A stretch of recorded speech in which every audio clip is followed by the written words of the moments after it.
What's going on, everybody? Shout out to everybody here in chat live for Vegas Raiders offseason stream number 2. We're chilling. I'll just say the vibes are a little bit higher than the first stream. I think we're gonna have that Joe Rogan third eye to dominate and find the best free agents, the best bang for the buck free agents. We're gonna make the best trades and we're gonna draft the best players. We have a monumental task at hand to try to live up to Vegas Raiders offseason number 1. With the help of chat, we got a new franchise quarterback. We got the steal of all steals, classic Patriot white wide receiver. We got a 6'7" X-Factor tight end. We got the Shermanator, a superstar fullback. We went out and got a generational kicker in Hawkinson. On the defensive side of the ball, we got some nose tackle cheese. But most importantly, we got a 6'4" out-the-box X-Factor corner. That is the pace that has been set in offseason number 1. And with the help of our chat, we are going to try our best to improve it and do enough to get this Raiders team to a Super Bowl. So the first things first is we have to just understand where the state of the roster is. And before we even kind of consider trades and stuff like that, let's just kind of prioritize right now a short list of positions we need to go through. And I've already kind of hinted with the chat before we recorded this. Very interesting that, is it, what kind of value can we get for Geno Smith? Well, regardless of what we may get in return, freeing up almost $40 million of salary cap, that certainly needs to be made note of. But running back room, we feel real good about it. We have our bell cow, we have our change of pace, and the Shermanator here at fullback is our short yardage power back. At wide receiver, we have our X, we have our slot. Jack Betch is a great wide receiver 3. We have good depth, but we'll never not consider the super fast wide receivers late in the draft class to add to that room. I think the first kind of position I'm actually going to write down here is a blocking tight end, because Brock Bowers is, he's really a wide receiver on our team. And then we have Winters is coming, who, as many and often we can get him on the field, we want to utilize him, but we don't really have a blocking tight end. So I'm going to hope maybe, just maybe, we can find one of those elite strength blocking tight ends in the draft. If not, maybe we can consider a fun blocking tight end in free agency, or fast lineman. Hear me out. Fast tackle. Say there's a tackle that has Lane Johnson. I don't know. I haven't seen a lot of them. But say there's a super athletic tackle, or maybe third day 3 picks, 5th, 6th, 7th round. There's the elite speed tackle. Do we just have fun and maybe make a tackle convert to tight end just for that blocking role? Maybe. Offensive line, Colton Miller just recently won Lineman of the Year. Did not give a sack all season long. Went from star up to superstar dev. He is 31. So, technically, I guess we could be considering a successor at some point, or understanding that he's pretty much at his ceiling, might not get a lot more better. This could be the best that he is. But we will, again, that's just very bottom tier. If there's a great developmental tackle, I think we could consider that. I think this would be maybe the only position on the offensive line that I would consider. It's just Parham's kind of, he's just a solid player. And if we're in the business of, making the best team possible, and if I'm in the business of trying to draft as best as I can draft and build a freaking super team, he's kind of just like the wet fart of the offense. He's a solid player, 28-78. We don't get a whole lot of pressures allowed on our quarterback. I don't really have a lot of issues with our offensive line, but we could always do better than a 78-28. That's as good as he might be an 80 someday, but he's pretty much near the end of his prime. So that is something we could consider, a guard. Or, if we're going off of real life, Jackson Powers-Johnson is now a guard. In real life for the Raiders, through 2 weeks, they made the announcement that he's no longer a center, he's playing guard. So if the vice versa of that, if there's a really, really good center, realistically, guilt-free, whatever you want to say, I think if there's a really fun center, and sometimes you can get interesting centers, maybe you can just move JPJ to a guard and bring in a center. Of course, we also have Will Clapp. Right guard, we're good. Caleb Rogers, not worried about it. Honestly, and we're not, right now we're just kind of talking about roster needs, but I think along with Geno Smith, Alex Kappa's contract, probably want that off the books as well. Right tackle, Charles Grant's developed into an absolute stud. So I feel generally pretty good about the offensive line, and it had to be an interesting situation. But I think as far as linemen are concerned, I think if there's a guard upgrade over Parham or a center upgrade where you can move Jackson Powers Johnson to guard, I would consider it. And I want to see maybe if we can get like a freak athlete tackle, make him a fun tight end blocking project. Defensively, though, is clearly where we need to improve this team. Now, kind of highlight this at the beginning of the stream. One thing is we haven't played Raiders franchise since the last Madden title update, and old Maxx Crosby got some love. Got an aura upgrade to his base rating here. We got the tattoos on Mad Max. It is awesome. I think any player that has an actual face scan in game should have their tattoos in game. I don't know what it would cost for EA to get those licensing rights with the tattoo artist, but we should do it. But Mad Max is, awesome. I feel like we're gonna break records with him. But outside of that, we somehow stole Jonah Ellis off the waiver wire. We had him stashed on the practice squad, so we have depth there on our pass rush. Right edge, a lot of depth. Tyree Wilson, not a sexy stat line guy, but he's a good run defender. We have Ojulari. We have Jalix Hunt. I feel real good about our pass rush. This is a position that we furnished very well with free agency last year, and these are going to be the kind of free agents I think we need to look for this year. Guys that still have some upside. Maybe find some sneaky mid-level 70 players that may have a star dev trait still that we can really come in here and grow and develop. D-tackle room, we have so many people.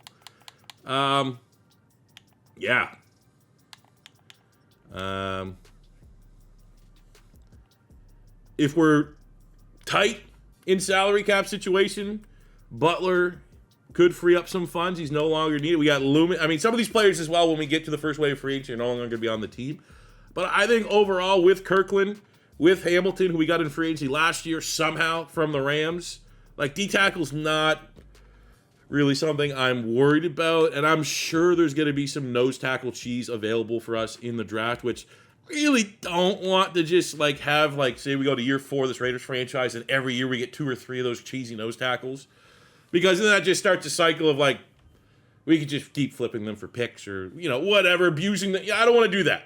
But worst comes to worst, I'm sure we'll probably be able to find and draft a nice defensive tackle if we need to.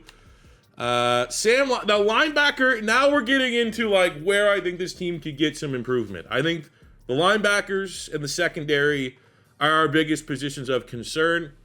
Now we have a feel-good story here in Devin White, but, he's a feel-good story. He's not necessarily a game changer. If there's a great Sam linebacker that we can find in free agency or the draft, I think we need to consider it. At Mike linebacker, we have one of the best stories of this whole rebuild, and that is the career resurrection of Jamal Adams at linebacker. Now, I don't know if we have we usually have some Raider fans in here. He's playing linebacker, right? All the word out of camp was he's playing linebacker. That's kind of what we did right away. He's been my user, but man, oh man, regression has been a motherfucker. Look at that. -11. Now, it's not brutal from a classic regression standpoint of an old player of just losing all his juice. He only lost 1 acceleration, but that's just a reality of where he's at. I don't think we're going to cut him. I think he holds a special place for this series. I think he'd be a guy that, great mentor, great secondary option, but,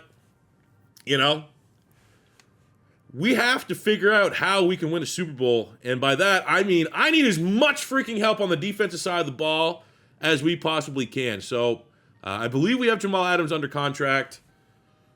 He's not going anywhere. But then we got Damone Clark. And we have someone just say, we got a lot of LSU linebackers. We have Eichenberg here as well. But I think as a whole, linebacker, I'm not going to get picky between Sam, Mike, Will. I definitely think we want to try to get a linebacker, probably sooner than later in the draft, preferably. Because then we got, Jermaine Pratt, another veteran. It's been really solid for us. We got Christian Harris, great athlete to have, 26.74 overall, 90 speed, 93 acceleration. But do we have an actual upside game changer? No. Which therefore, as of so far, all these positions, linebacker is a big time need for us. I'm going to put a little right next to blocking tight end and guard, jotting it down because the memories not in a, salads were happy. How eat your salads, everybody. we're going to finish here because that's our biggest need. We're going to move right on. We have the safety room. The exciting white, Reed Blankenship, was solid. Was really our big money free agent signing last offseason. I have no issue to move on. We have great depth as well. Mukamu, 6'4". Palomau, 6'4". We got it tight. Yeah, size queens, whatever you want to call it. But I feel good about our free safety room. Now, in a world where, if there's a BPA, 28, 27, 28, we could get like a 20, 21, 22-year-old rookie into that room. I would not hate that. And maybe we could, unfortunately, drop one of these guys for a player that has a little bit more upside that we can grow and develop. Strong safety is another one where, Jeremy Chin was pretty much a glorified linebacker for us. And he's actually a guy I want to look here. Did he have any regression? 29 years old. So he's right, yeah, there we go. Tackle, pursuit, play rec, change of direction. Not brutal, but certainly we're in the face of, we could get younger. Isaiah Simmons, another fun player. Made some plays for us, actually. But 29 years old. Are we getting regression from him as well? Yeah. So, safety's interesting. I also think we could consider linebacker changes. If we want to get better at linebacker, we could, if there's a really good cover safety or a man safety, move A Chin, move A Simmons to linebacker. But then again, we're at the age point of 29, we're not getting any younger. And that's kind of the whole point about we got to get younger at linebacker. So I think, honestly, a safety, I already looked through the class from just, is there that USC, everyone's always told me, is there, and if there is, you don't even need to scout them. A USC strong safety that has A hit power, go get him. And don't think there is. Ooh. But we do have a Notre Dame guy that looks like he could be something. And I get 6'1", 220. That's a linebacker in today's NFL. So it's not and I've seen him probably twice in rebuilds. It's never the same player, but it's that build of players there. But this Pierman guy, okay, he's kind of interesting. But there's not that USC guy because I already know there's gonna be people saying go check for it. So with that kind of being said, I think safety could be a position we need to consider. Kicker, we're good. We just got a generational kicker. Punter, we're good. AJ Cole's one of the best in the business. And we've already had people in chat saying we should try to get a generational long snapper. I've only ever seen one dev trait long snapper. He was a superstar dev. It was kind of funny. So it'd be cool if we could find him again. But I lucked into that. There's no tell that I've been able to find for getting a funny long snapper. It's just kind of, honestly, I just get the heaviest one. And that's how it's worked out. But we'll see if we can have a little fun there. Last year we got the generational kicker and fullback. Maybe we can kind of finish it up with the obscure positions. But the biggest position that we need to figure out is the corner room. Now, we have Darian Porter. He's been very good. He had 4 picks last year. I thought was a fringe candidate to go up a dev trait, but he did not. We've kind of moved towards man cover guys, right? 95 man. We have 99 on Levy. I don't really want to lock in on only drafting. And I know this is going to sound stupid, right? Because clearly, an 80 rookie that's a zone guy is you could argue is not as important to our defense if we're going to run a lot of man than a 75 corner that has 80 man coverage. But I really do think we need to kind of just BPA. I need the best corners available. If they're not a man cover corner, I'll take the hit and work on developing their man coverage. I think we kind of got to look BPA because Kyrie Elam was not it. I think he played better when he moved him in the nickel, but certainly, I don't know, dude. He just, and I'm going to give him a long leash. I'm not saying we're going to cut him or throw him to the curb, but I still think we need more game changers in the secondary because our secondary has to be the best secondary in the league for how my defense plays, and I don't control the corners. I don't control the secondary.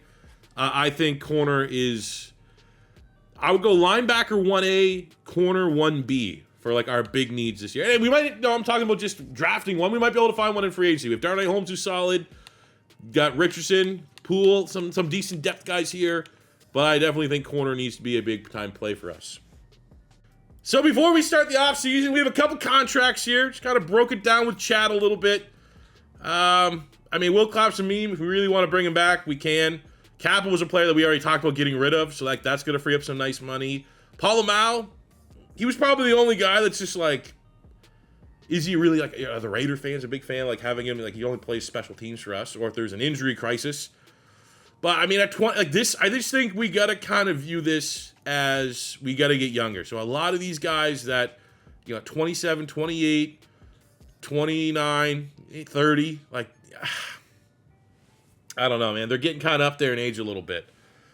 Zinter's gone. Jermaine Pratt, we got to get younger at linebacker, so we're not going to bring him back. Darnay Holmes, solid, but he's at that weird age. Loomis was a UDFA fine for us. Is what it is. But the big decision is for Mr. Brock Bowers. And I was like, do we just accept the option? Because that's what it's telling us to do pretty much. But I want to try and run this operation like Howie Roseman does. I want to take a little influence from the Philadelphia Eagles. What would Howie Roseman do? And that is going to be decline the fifth-year option on Brock Bowers so that we can reward him and get ahead of a contract extension next year. This is not going to be something that we're going to build up. Will he, won't he?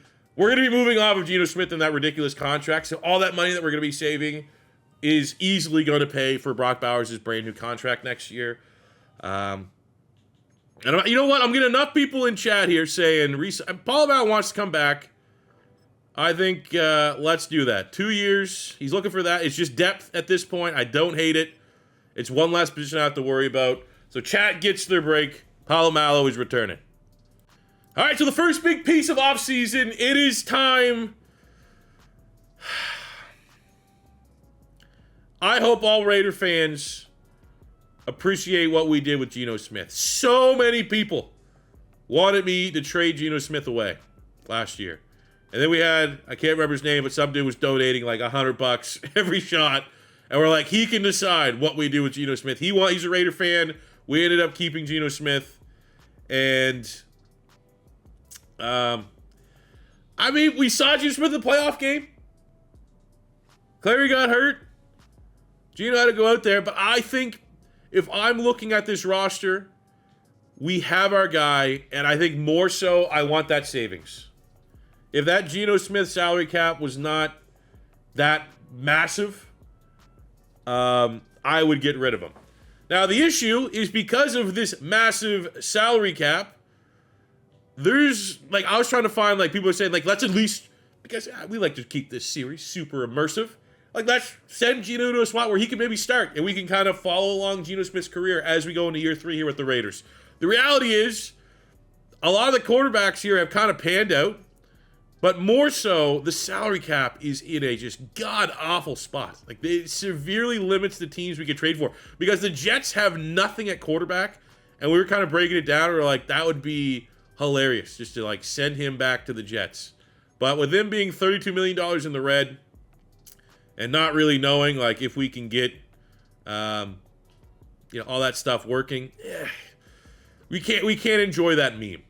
So then the only other two teams that made sense, one is the Titans, because they haven't really started winning a whole lot of games, and they got Cam Ward, no other quarterbacks. Would they value bringing in a Geno Smith for the mentorship tag, which is huge? And like we kind of talked about in chat, we got to balance Madden and real life. And I think in real life, if you're looking at this context, Geno Smith as a backup quarterback and a mentor for Cam Ward in this situation, there's a lot of value in that. Geno Smith had 40 touchdowns 2 years ago, 30 touchdowns before we benched him. Still a productive player. But we saw firsthand with Kyle Clary in training, he was getting like 400 extra XP every single week because we had Geno Smith on the roster. Now you could say, well, maybe Tennessee in this scenario you're cooking up here could just go get a cheap free agent guy that has mentorship tag. But the reality is Geno Smith has played better than Cam Ward has. And more importantly, they have the salary cap needed to make this trade. But that's kind of like, that's the logic there. We actually have a team that wants to trade for Geno Smith, and it is the LA Rams. The last thing I want to do is make a trade that just kills the immersion, right? It's always that fine balance. People in chat that just want to, let's have fun. And then there's the other side of like, I always kind of want to somewhat keep things grounded a little bit. And with the Titans, I want to chase after a decent pick. We have 2 first-round picks, 2 third-round picks, nothing in the second round. Would a team give a second-round pick up for Geno Smith? No. Could I maybe get one? Maybe. From the Titans' perspective, would you trade a second-round pick for a backup mentor for Cam Ward? No. If I was a Titans GM, would I do that? No. But a team like the Rams is very interesting. So the Rams, as you know, and we'll move it right here, if you're super in the lore of this series, the Rams drafted a rookie quarterback last year in Mitch Mitchell. Kind of whiffed a little bit, no dev trait there, but he was a quarterback we considered. If we didn't make the big trade up to get Kyle Clary, is it maybe because of the funny name? Probably. But we thought about Mitch Mitchell being our guy. Cannon arm, elite, throw power quarterback. It writes itself. But the reality is, normal dev traits, somewhat limited ceiling. He needs all the help he can get on getting that extra XP. And if he can go from making 400 XP in every single week to having Geno Smith on the roster and getting 8 to 9 to maybe even 1,000 XP every single week, that is immensely valuable. I think also, you're the Rams here. You thought you got a franchise quarterback. Brother, you got the 3rd pick in the draft. It did not work out. We're not going to call Mitch Mitchell a bust quite yet, but I'm pretty sure he's a guy. Let's see, what was his touchdown? I think he was like the quarterback. Yeah, look at that. Started the full year, and that's what you got out of them. The reality is, ladies and gentlemen, that Geno Smith, despite his age, the last 2 years, 42 touchdowns and 30 touchdowns respectively. So I think it's an interesting trade from that perspective alone for the Rams. Also, what do we know about the Rams in real life? This is a team that will get veteran quarterbacks. We saw with the Matt Stafford deal, right? This is kind of Matt Stafford-esque. So what we're going to do is go out to the team that actually wants to trade for Geno Smith, but we're going to modify things a little bit. Don't really care for those 2 7th-round picks. They're not going to trade Josiah Stewart. We're not, like, I'm good with our pass rushers. I don't really want to take advantage of them like that. Josiah Stewart, 24, 79. Maybe I guess to give him due process. That's at least, I mean, he is buried on the depth chart here, so there is value and a reason for them to trade him. But, I mean, not really my style of pass rusher. I mean, 89 power move is pretty impressive. The speed and acceleration are solid. But, you know, you're probably not giving up a young pass rusher for a developmental player. However, I will gladly take some picks. So, you know, I'm trying to think, like, what value could we get? The Rams have 2 seconds. I mean,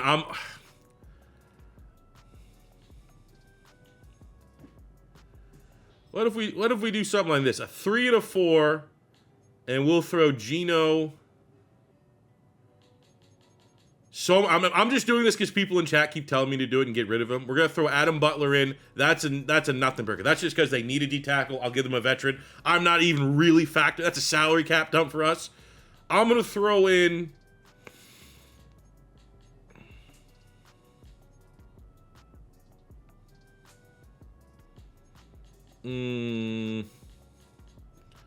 Like a way down the road 5th.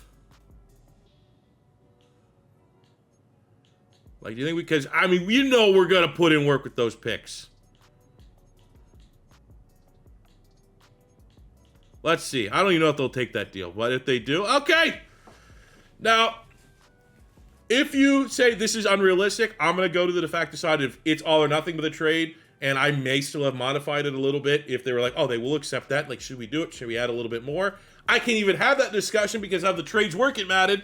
But I think I can live with this. Geno Smith and a 5th-round pick. We'll ignore where the year is. Geno and a 5th for a 3rd and a 4th.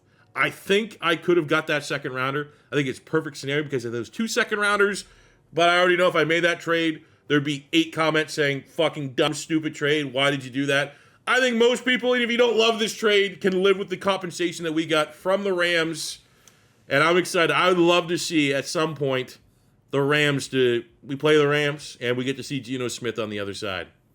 All right, so we are now into free agency. We have $124 million. And if trying to find a trade partner for Geno Smith is a preview of what's to come, there is no one else that's going to be able to compete with us with probably anybody on the open market. So with the trade of Geno Smith, we need a backup quarterback. Now, there's interesting backup quarterbacks if we want to look for like a viable backup. If, we suffer an injury, like Will Levis still has a candidate of an arm. Justin Fields certainly is an option, even with like that expected contract value that they're looking for. But the reality is we want a mentor quarterback. I want to get, honestly, we're about to I'm going to show you, we're going to go after 2 quarterbacks. And we couldn't really decide in chat. And honestly, it's never a problem having 2 mentor quarterbacks because that mentor XP stacks. And we have a silly amount of salary cap room that I think we could bring in 2 expensive quarterbacks. So Minshew's there. Minshew Mania with the mentorship tag. I didn't really want to run it back with any quarterback that has been on the Raiders. So, and Josh Dobbs has me blocked on X, so I just simply can't do that. Jacoby Brissett's there. He was Florida Gator at one point in time before he transferred. But I think for the memes, we have Danny Dimes here. I don't want a 3-year deal. We're very much looking for a 1-year deal, but I can live with a 1-year, $7 million deal for Daniel Jones. We also, and we're not going to offer this yet because I think we'll be good. Again, no. Did see some people in chat talking maybe get Mariota. Again, kind of like Minshew. Don't really want to rehash that. Look who's down here with still not retiring at 43 years old. Aaron Rodgers, Ron, Rodgers. I want him. I will be honest with you. I'm probably going to make him quarterback 2 ahead of Daniel Jones. But the fact that both those will stack, I don't think we have to go stage 1. Like if we don't have 4 other guys we want to try to get on stage 1, we'll come back for Rodgers. But my plan right now is ideally both Daniel Jones and Aaron Rodgers will be on the Raiders. Or at least we'll try and go get them. All right, so we are now moving. You don't need running back. Okay, I guess we'll go on the stream. We'll show everything. I'm really annoyed that we brought in Keaton Mitchell. Now, Keaton Mitchell was awesome. I hate the idea that I got to kind of regret that move in hindsight, but the Canadian me, I would love Chase Brown because he also brings in like that Keaton Mitchell speed. Oh, it sucks. And there's enough people in chat saying that we kind of got that fuck you money a little bit with that salary cap. So as we moved our way down, it's a polarizing discussion. I'm seeing people talk about it. Do we need another wide receiver? Because when you look at our room, we don't really need a wide receiver, right? No one. He's forever going to be our wide receiver 1. We got Big Mitch as our slot. Because there's Zay Flowers was the top wide receiver available in free agency. I'm not going to step on the toes of Big Mitch. Kind of said in chat already, the last thing I want to do in my franchise series is kind of step on the toes of our homegrown gems that we find, the guys that kind of maybe tell the story of our series. Big Mitch was a protected UDFA that we scouted as a first, second round talent.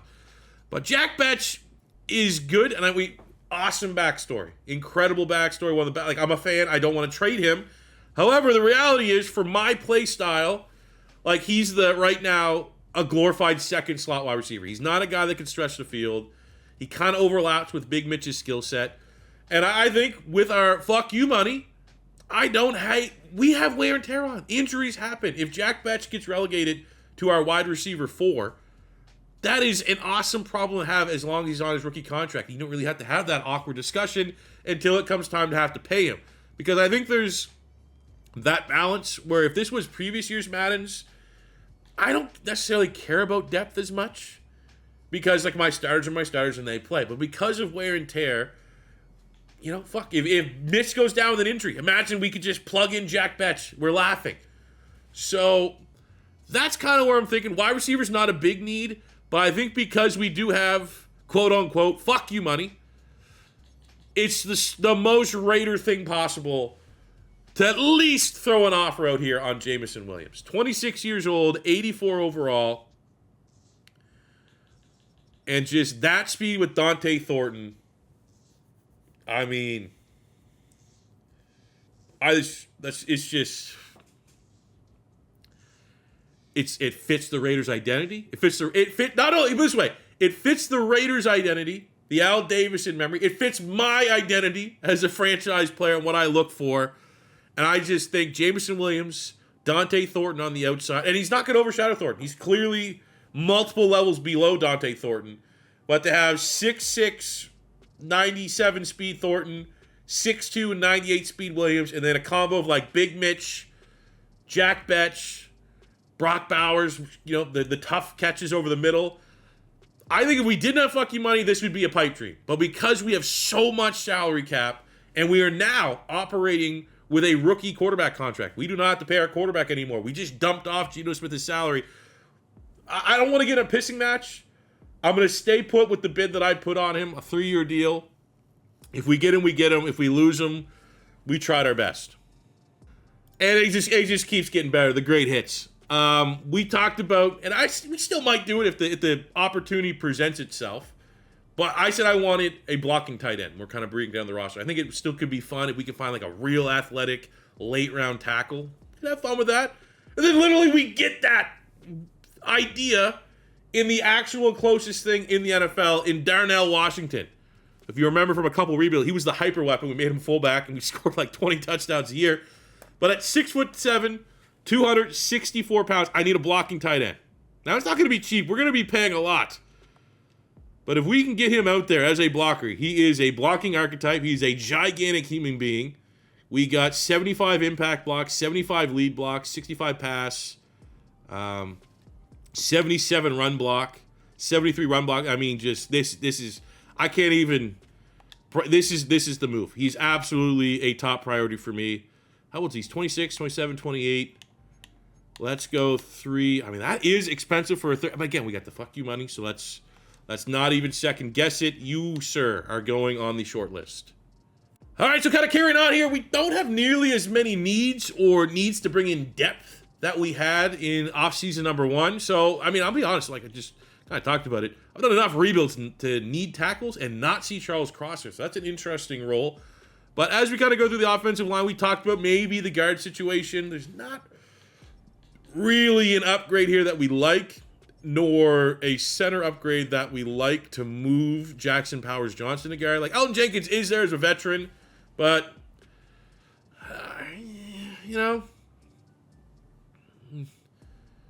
And not to necessarily go too deep, he is a player that I have seen retire early.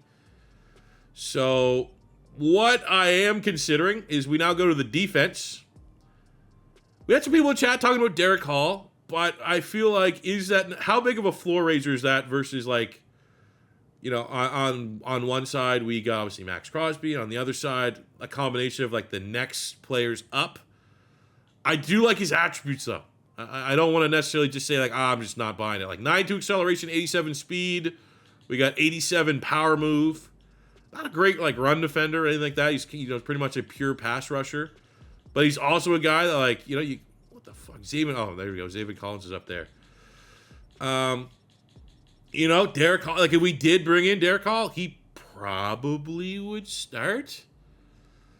But I'm going to throw a bit in here first. I'm going full Florida Gator bias here. Javon Dexter.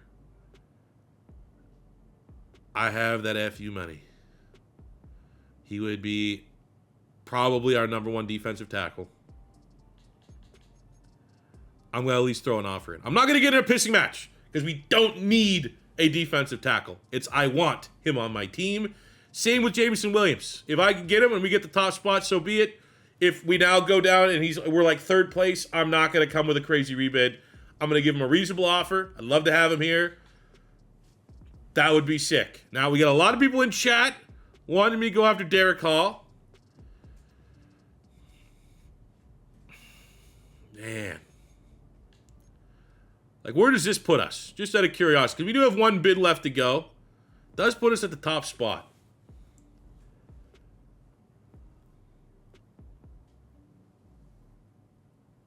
Let's try it. Because, there's also that balance, like, do we want to sign everybody in free agency? And it really limits how our draft goes. But as it stands right now, We have built a very, very interesting and desirable franchise here. Top place on all this. We need a backup quarterback. We got him. We got it. We wanted a blocking tight end. We found our target. We have Derek. We know this is, I'm going to be honest, this is more of a chat call, but this is a series that the chat has some influence on. And he would probably be a starter. I think there's a great shot that he takes over for Tyree Wilson on the other side, and we'll have him be a starter this year. We got Javon Dexter, who would also be an upgrade, be a starter, Florida Gator bias. And then we get Jameson Williams for all things Raiders. Now, one thing I will say before we progress this first stage is throughout all my rebuilds, there has been more, I would say more often than not, I have been the top offer and not got the player. So even though it looks great right now, it looks like it's going to be a clean sweep. And as soon as this stage goes through, I'm going to go after Aaron Rodgers. And we actually found another linebacker that we like. That's kind of just more of a value pick. That would be likely our free agents here. So let's see. We going to get any of these guys? We're going to get all these guys. Pretty sick. Let's go. Danny Dimes, mentor quarterback. We got our weird hybrid blocking first, gigantic, giving us 2 6'7" tight ends. One in Winters is coming, who's a glorified receiver. One in Darnell Washington, who's a glorified offensive tackle. We bring in another member of our pass rush. And it's honestly, this is the one that I'm kind of like, I wasn't going to do it. Chat kind of, not going to say pressured, but they convinced me to do it. Not a lot of money. It's not a lot of years. So we got that. We got Javon Dexter. That's me getting my guy. If I couldn't get Chase Brown, didn't make sense. I want to at least get one of my favorite players. Last year's free agency class, we got Reed Blankenship. We did need a safety, but we got him. And ladies and gentlemen, I don't think there's going to... I think this is going to be the move. I don't think there's going to be another move, even though we really need a corner in the draft. I think when we look at the end of next year, who's going to be the most impactful player that is brand new to the team, I think adding that Jameson Williams speed on the other side of Dante Thornton is going to be legendary. And then for our second stage of free agency, we actually found 2 UDFA linebackers that have dev traits. Obviously, one is a lot better in Josh Richter, but I don't want to get into a pissing match with these other teams because he still is, that's a linebacker that I feel pretty confident I could probably find a linebacker like that. So we're looking, we got Aaron Rodgers to bring in the mentor. We got this guy, Glenn McKenzie. No other bids on him. 23, 60 feet, long ways to go. 78 speed, but he has 92 acceleration. I just think almost a for the means play. He might not even make the freaking roster, but let's kind of clean this thing up here. Ooh. Yeah, I don't, we're going to lose out on this, guys. I don't want to, we have a lot of money, but don't want to be house poor, if you know what I mean. Don't want to spend all this money now and be like, yeah, we got so much money. And be like the Dumb and Dumber. Here you go. Here you go. Here you go. And then next year, we're like, oh, shit. We got no money, and why did I sign 7 linebackers? So we did get Aaron Rodgers. People in chat are saying Overshown at linebacker. Is he still there? He is still there. Let's look at the skill set here. I mean, he is stylistic. He's like that big safety. 70 man. Where's his zone at? I honestly would have thought he could have better coverage stats than that. I mean, pretty fun linebacker. What's he looking for? Can I lowball him? I'll tell you right now, if I can lowball him. Team friendly. Can I get this in like the 3s? I'll go something like that, like just dirt cheap, working for scraps. We'll see. Just progressing through the offseason. Adam Butler retires. Stage 2. Hates the trade. Hates the fact that he's no longer a Raider. Damn. Not my problem. And then for our kind of last scrap free agent, I mean, it is what it is. Kind of looking at Overshown. We're not going to get him, I don't think. He's going to go to, unless he really wants to be here. And I'll tell you right now, he would have signed, I would have been like, yes, wants to be here. Because of how you do free agency first and then the draft, there's kind of that we see all these exciting free agents. Let's get them. Let's fix our team. don't want to sign absolutely every single position, because then we'd have like, oh, we're going to the draft and we signed all of our needs in free agency. So I think we're fine. We're going to go into the draft. Corner, linebacker, center guard, just best of potentially. Those are probably the big three. And then let the chat see if we can find some steals. So in recap, though, we got Aaron Rodgers and Daniel Jones, 2 mentor quarterbacks. And for the memes, I'll be full disclosure. Aaron Rodgers will be QB2. Danny Dimes will be QB3. I think if at any point they have to play, it'll be pretty funny. But the big part here is to get the double mentorship XP stacks. So it's going to help develop our quarterback with the superstar dev trait. We got big need here in a blocking tight end. Check mark there. Happy to get it. We'll just say BPA in Derek Hall with the nice money. Should be a starter for us. We get Javon Dexter. Good get on the D-line. And obviously, don't need to keep gassing him up. Very excited to see Jameson Williams as a Raider next year. All right, so it's draft time. Free agency is done. Very happy with our class. I just spent 10 minutes having a heart-to-heart because we got over 500 people here chilling, watching the stream. I can't believe this is what I do for a living.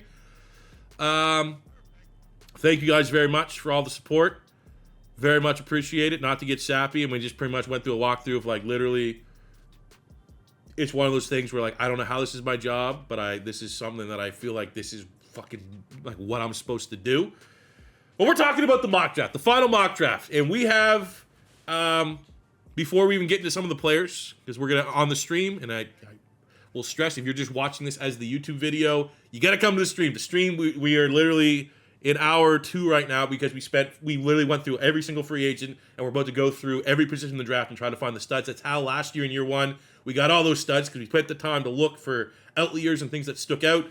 But we're going to have a lot more information this year because of how we handled our scouts. We have tier 3 scouts in every single region, so we're going to have more information than we've ever had when it comes to drafting players. So as you see, we can go through the mock draft. We're going to have true talent unlocked for a lot of players, and don't just think like we're cheesing or anything. It is because we put in the homework here. So that is very good. But looking at the final mock draft, we have corner and linebacker and guard. I guess would kind of be like the big 3. We have a top 5 true talent corner right here, Derek Fleming. He looks incredible, just from the 4 stats. A catching, A man, A press, B zone. Now, there's been some discussion in chat that we have 2 of the best man cover corners. Maybe we throw in a zone guy here. Maybe he's not stylistic we want, but also he's 5'11", 197. We need a nickel. That is a nickel build player. He looks incredibly good. We have 2 first-round picks, and we are currently selected at number 21 with a Sam linebacker. But that's not what interests me. We need a guard, and we have right below us, if this mock draft 5 holds true, a top 5 talent guard. And I have yet to see a top 5 talent guard not be a superstar dev. Guard is a need, so that could be in play in pick 21. And then we also have kind of like, unfortunately, we're very much the best corner remaining. We have Dante Booth going, a bunch of other corners ahead of this. At 28, Nathan Nails. A first-round talent corner as well. B catching, C man, B press, A zone. So he does have the A zone. Obviously not impressive as that top end corner, but like that works out. We've had people in chat. We had a discussion, and I have a nice little statement on yes. We have 2 first-round picks, and if we're viewing this from the eyes of regular rebuilds, this is where we get aggressive and trade up. This is where we go get our guy, our top 5 player. I am, however, viewing this whole thing, this whole series, it's my show. It is what I am presenting to you guys. It is the world that we are presenting. We would have to, for this scenario, use those 2 picks and maybe more to trade up to leapfrog the Rams and get the number 2 pick to get this clearly very good corner. Big position in need. I'm not going to do that because we did that last year. We traded up to the 2nd pick to go get our quarterback. I don't want the idea of like, literally, if I was watching this, I wasn't creating this, and I was watching this, if I made a trade again and packaged all those picks and moved it up to 2, my first response is, you did that last year. Like, meh, saw that already. So I think the challenge here is we're gonna go with the pain and agony of letting a player like that maybe slip through the cracks, and I want to see maybe more so what kind of damage we can do to these picks. And it might honestly be as simple as going off this mock draft 5, we just go Falk at guard at 21. And maybe we just, trust and go that corner. I don't know yet. But I will say right now, just going off mock draft 5, I'm not going to trade up. Not because I don't think it's a smart decision. Not because I don't want to be aggressive and get a good player. Just don't want to do it back-to-back years. All right, so before we can get into, well, for the stream anyways, we're going to be kind of looking and getting our short list of players, which I will show you guys in the video format. We do need to get a recap, put a bow on free agency, big name players, movers going around. Zay Flowers is taking his talents to the NFC. Good. One last thing we have to worry about with the Ravens in our side of the bracket. We got Elton Jenkins of the Cardinals. Charles Cross going to the same team that bounced us from the playoffs. That's a good gift for them. We got, obviously, some of these guys are more veterans. Chase Brown going back to the Bengals. I mean, honestly, when you really looked at it, man, wasn't a crazy quarterback class. Now you got the Giants just worshiping a quarterback controversy with Jackson Dart and bringing in Justin Fields. Don't know why they would do that. Alvin Kamara's going to finish his career with the Giants. Come on, stop stepping on the toes of the Young Bucks. Let Cam Scatterbo be the starting running back here, Madden. Unbelievable. Dalton Kincaid to the Chargers. That better not be Gronklin 2.0. It better not be fucking the next just unstoppable Chargers tight end. Gronklin retired. I thought we were done with it. I can see Kincaid just being super annoying to deal with. Van Ness going to the Saints. Overshown goes to the Panthers. Okay. I mean, again, just kind of a weak class. Well, there's Trey Tucker, former Raider, going to the Colts. Roderick Jones going to the Browns. But, I mean, at the end of the day, was a weak class. So, yeah. All right, so we have combed through. We're going to go right now and kind of split up in parts just for me recording this. The offensive players, we have a couple corners that we already looked at. But for the most part, these are all the offensive players that looked interesting to us. Enough so that's like, hey, let's put these guys on our favorites list. So from the, I guess we can kind of look at it from we'll go attribute standpoint. We have a quarterback here in Emmett Rosenthal.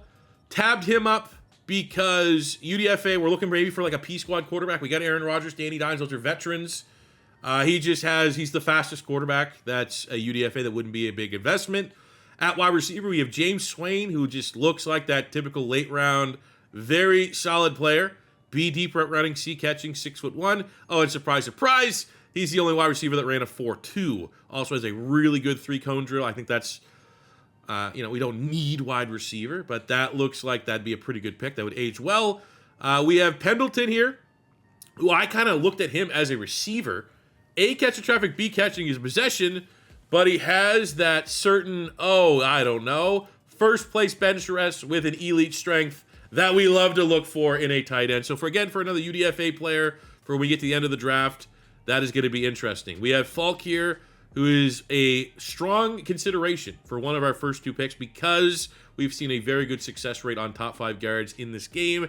Letter grades are on point. The combine, I'll be honest, combine doesn't look insane. I wish he had like 40 reps on the bench press. But in this case, with this kind of information on alignment, we know he's going to be a very good player. We have a couple nice centers as well that we need to consider. We have Boykin here at guard. He looks solid as well. Good letter grades. Pretty good combine. But we had a couple centers here.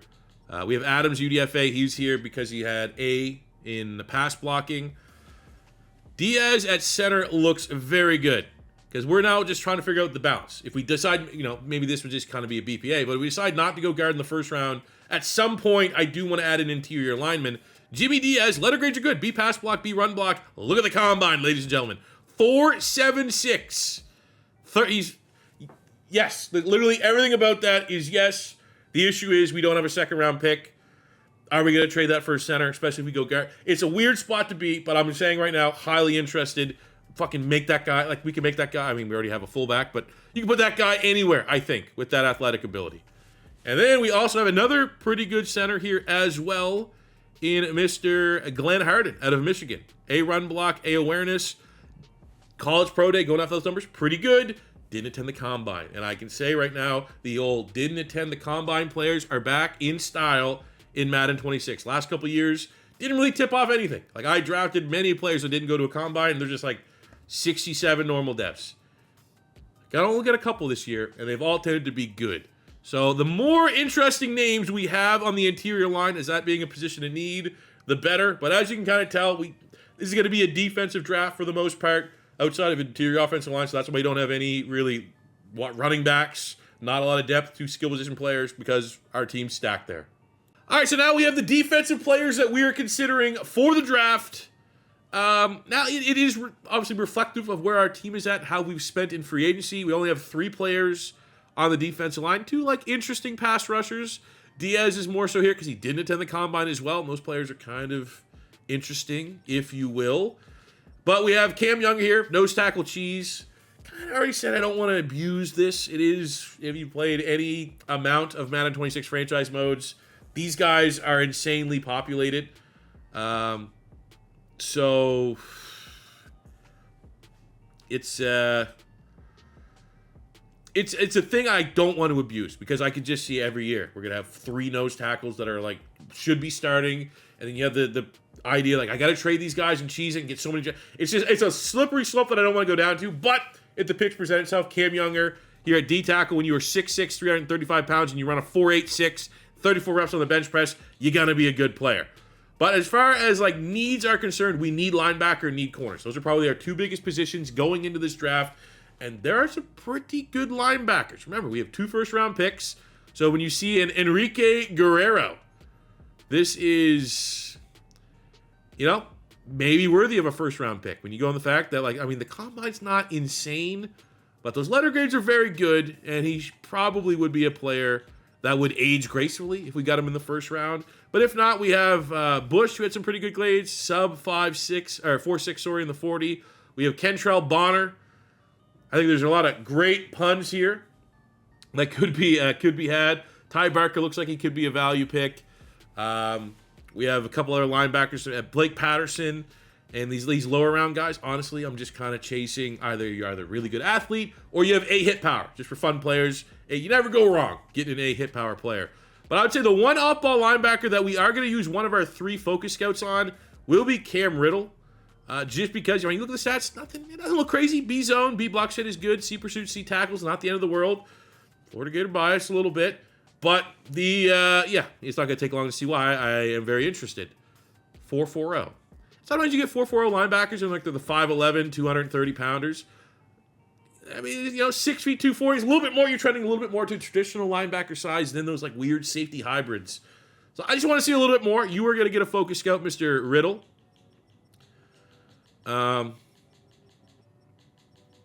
We have, I'm just going to kind of skip down here a little bit. At safety, couple safeties here. Again, just things that kind of maybe stick out. They have B in a man or zone coverage or A hit power. But I think, I don't know if I already talked about it. I think Pierman is also going to get one of our 3 scouts just because he looks A hit power, A tackle. That is interesting. Combine looks pretty good. And I think he could potentially be in that athletic, middle of the field. Could be a linebacker. At worst, a sub linebacker. So I'm going to get my homework here on the linebackers because corner being the need that it is, well, I was able to play that. I knew corner was going to suck for our team this year. Didn't know Levy was going to be an X factor, but at the time I was like, corner, that was the one position we couldn't address last offseason. We threw just a Hail Mary that maybe Kyrie Hill could be the guy. And while he played a little bit better, we moved him in the nickel. It didn't age well. So my focus scouting was at corner. So we have the information here. We have Holcomb, Buchanan, Booth, Nails, Beckham, and a top 5 talent in Derek Fleming. All these guys are awesome corners. We have Nails is the player that is mocked to us currently. He's kind of if I'm going off chat, they like Nails. I like Nails as well. Plus, awesome, pretty sick name to be, the marketing writes itself. But we do have some value picks. We have Jabari Oliver here out of Florida. First, second round grade. And I'm gonna give you guys a little tidbit here that you may be able to carry into your own franchise modes that I think not something that I've been preaching in my rebuilds that I scouted all these corners, and what I wanted to do is with this scouting, when we're just kind of going through the stream, what is standing out about these steals? So that if this was a class that I didn't fully scout the corners, is there something that I could pick up from a letter grade standpoint, something that is common, something that is a pattern to maybe pick up in future rebuilds where if I have to blind pick a corner, maybe that there's a hint that this guy's going to be a good player. And it does seem like either a combination or one of the two in A catching and A tackling. A tackling in particular has kind of been the common denominator of all of the corners here that are value picks. Oliver has good tackling. We have Tiller here as a day 3 pick, second, third round talent. And surprise, surprise, we have A in tackling. We also, let's just get right to corners here so we can stop having that come all over the place. We have, pause, whoa! You know what I mean.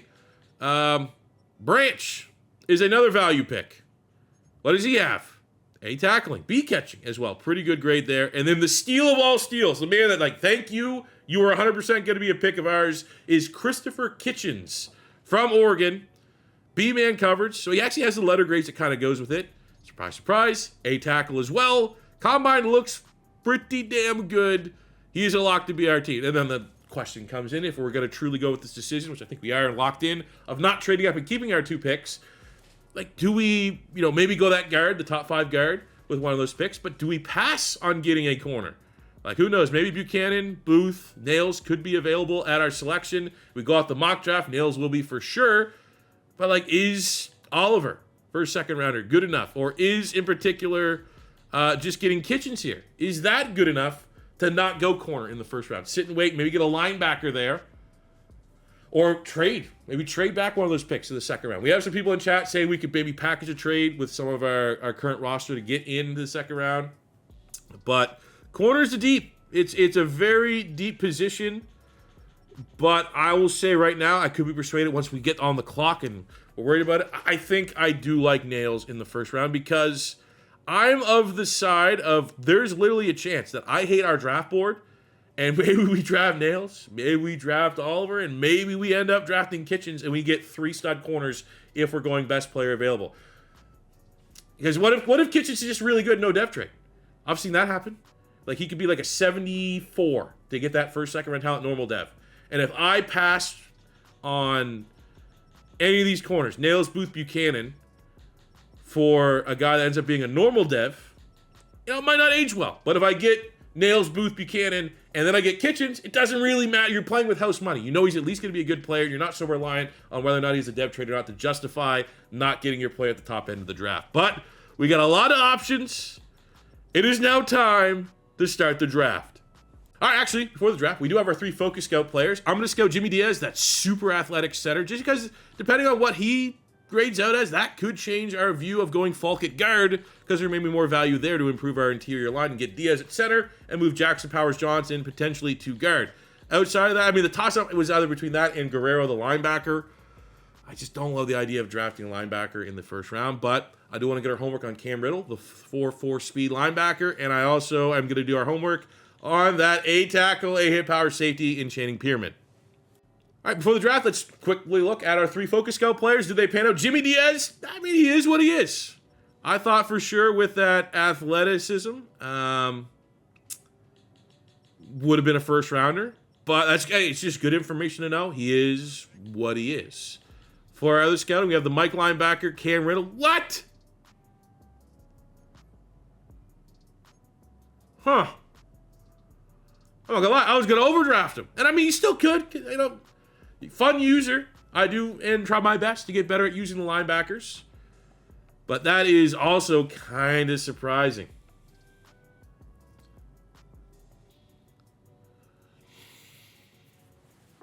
Okay. What about the safety? Okay, at least we got good information on one of these players. He's a legit first rounder. So I would shift him now as, like, if we're going linebacker. I mean, we have the option to blind pick Mr. Guerrero, who I am now in hindsight wishing I focus scouted over the center. But he does look good, but again, it's like, is a 4.6 speed linebacker that he does have elite speed, but he has elite speed for Sam's. It's still I don't know. He looks good. But I would say right now, if I'm ranking my linebacker options, I would go Pierman 1 and just have him kind of be the sub linebacker, and then Guerrero at 2, and then we can kind of wait and see maybe if these guys fall a little bit. But I mean, unfortunately, we didn't really find that slam dunk. Would have been nice to use one of our 3 focus scouting spots and get a top 5 true talent guy. Not the case. We're going to have to crush this draft. It is now time to start the draft. We are not trading up. We are going to stay put with... Now, we could trade back. I'm not going to rule out trading back. If our board gets shot, if the mock draft that we have... Right now, the plan, and as casual as it sounds, is we kind of want to follow that mock draft. where at pick 21, we snipe the Chiefs and get that top 5 guard. And then at pick 28, we go with best corner available, which is that Nails guy. But if Nails, what's his name, Nathan Nails or some shit, we'll learn his name if we get him. But if he goes early and all those clear first-round corners that are first-round corners are off the board at 28, that's where we need to have a little bit of discussion. But let's go right now. We're going to sim through every single pick, not trading up, even if our board gets crushed. First pick overall in the draft, they get the tag. They get that freak tackle. The Giants, I assume I will manually do it if they don't, because it's offline. I can. If they don't plan to move him to right tackle, and that's going to be the play there, because obviously they have Andrew Thomas. Jets go quarterback Gilbert Lowry. We didn't really even look at the quarterbacks. I don't know if there's like a generational guy or not. Fuck. Oh, there's the big name.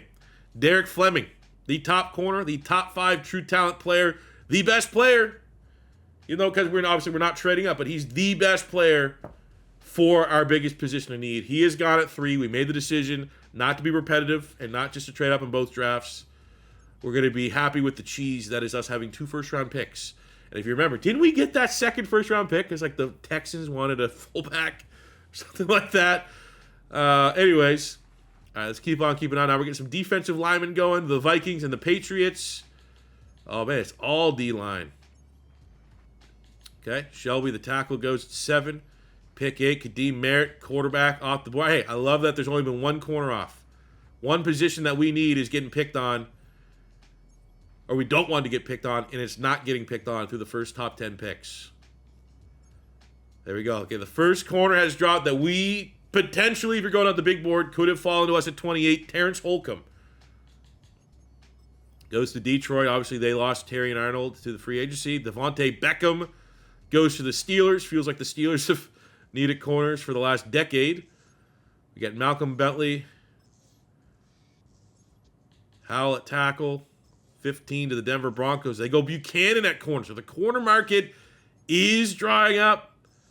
I mean, I would not be shocked maybe if Nails goes and we are left home. I mean, having that information on Kitchens being a steal definitely makes it not the end of the world, I guess, if we don't get a corner. But we will see. Cannon goes 17 to the Titans. We get McGowan going 18 to the Commanders. Again, I love seeing these linemen go. Chicago at 19 goes Channing Price. And at pick 20,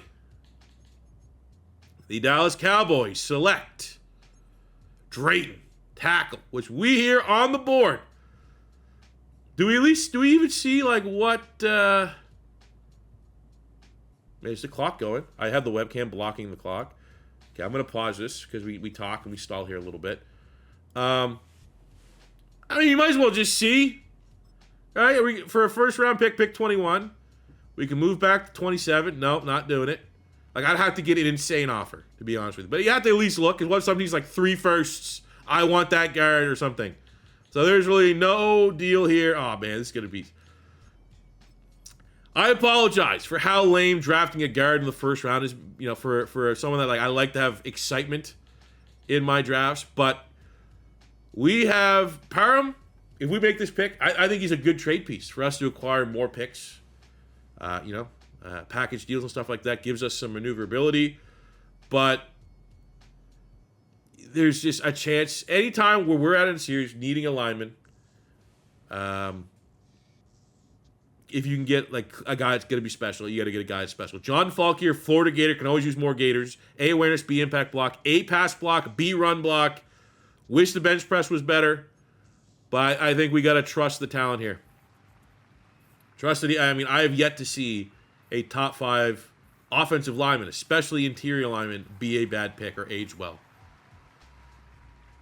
So, I mean, now this question, if you're here, we got everybody in chat. Where do you think he ranks on top 5? He's going to be 1 through 5. Is he going to be number 1, number 2, number 3, number 4? I want to say, I'll go middle. I'll say he's the number 3 player. There we go. John Falk was ranked number 3 in true value. We got him at pick 21. The scouting report. I don't know. There's really much that's going to tip his hand if he's going to be great. Chad is saying 81 rated. Maybe. John Falk. Man, that strength. That looks so weird. Like, if I was blind picking and I didn't know he was a top, like, I absolutely wouldn't have even considered him. Because, like, a good guard, you think. I mean, he's slight. He's not like some of the guard types are like 330 pounds. He's a little light in the ass at 6'2", 315. But it's the skills, man. The skills that pay the bills. A, awareness. A, pass block. A, pass block finesse. A, pass block power. B, run block. C, run block. I mean, again, I don't know. We got to just trust the game on this one. Because if I'm going off of what I know and what my tendencies are, that does not scream like a top 5 pick. That's like a kind of guy that gets maybe like a first, second round talent grade. But hey, there we go. First pick. Raiders offseason number 2. Top 5 talent player falling right into our lap. All right, so we got our guard. We kind of asked the chat here what they think the predictions are. I'm getting a lot of 82s, 81s. I'm going to go on the low side. My guess is 79 superstar. Whatever it happens, that would be my guess. 79 superstar. I think the dev trade is going to be good. I'm banking on the dev trade to be good. I think the rating might kind of suck. So we're going back in now. We are now pick 22, the Kansas City Chiefs. Fuck, man. Corners are just flying off the board. Boom. Cormier, tight end to the Bills. Replace Kincaid, who's now in our division. Philadelphia at 27. Like, they're not going to go corner. Seattle at 25. They're not going to go corner. They're very happy with their secondary. Cincinnati could go corner. Because we want nails, I think. 27. Cleveland Browns goes Akeem Bush, a linebacker that was on our short list. But that is pretty good, I think. Between pick 21 and pick 28, as far as players that we favored it, only 2 players go, in Deontay Booth and Akeem Bush. So the Raiders are on the clock at pick 28. I do love a mock draft 5, because obviously that's a little insider knowledge. You don't play a lot of Madden franchise mode. Last year, Madden 25, 95% of the time, mock draft 5 was the exact order. So you could use that strategically to kind of like get an idea like where a player's going, where you need to trade up to get that player, or if you could have a good level of confidence that a player would fall to you.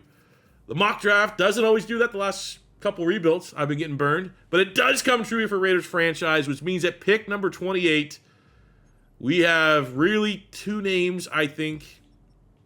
3 names, I suppose, that you could consider. 1 is Guerrero at linebacker. 2 would be Pierman, because he graded as a first, second rounder. Or we have Nails at corner. Nathan Nails at corner. Man, it's just, I know we might have a chance to get Pierman in the second round. I want him. I really do want him. But it won't be the end of the world if I don't get him. I think for Nails, I mean, it should be the same thing with Nails. If I don't get Nails, and we get, like, is getting Kitchens and then getting this guy as our linebacker, would that be the better all-around play? It certainly needs to be considered. But I just keep coming back on Nathan Nails. First, that name is sick. But he has that A-zone coverage. And I love, a little bit older, at 23 years old, South Florida. Shout out, isn't that where Asante Samuel, South Florida, right?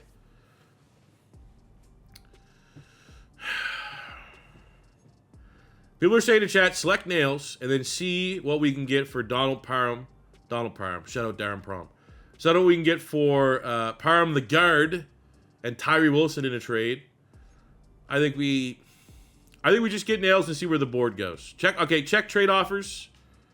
I don't think we're going to be getting a future first-round pick. But we don't have a first-round pick next year.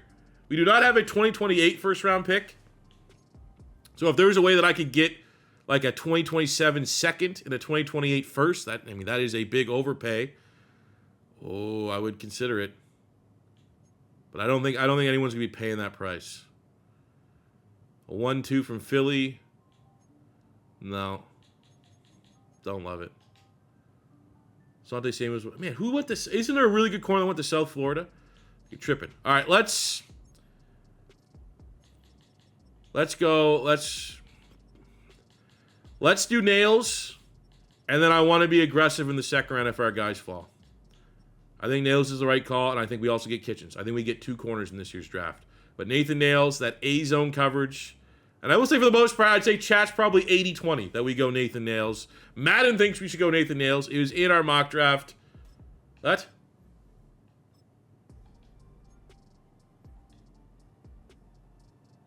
What do you mean?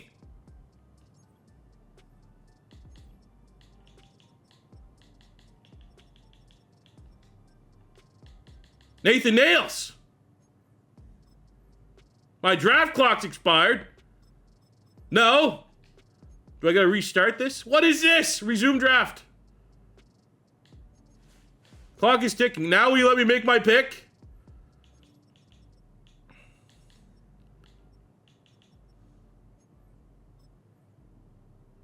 My staff has selected a player for me. What?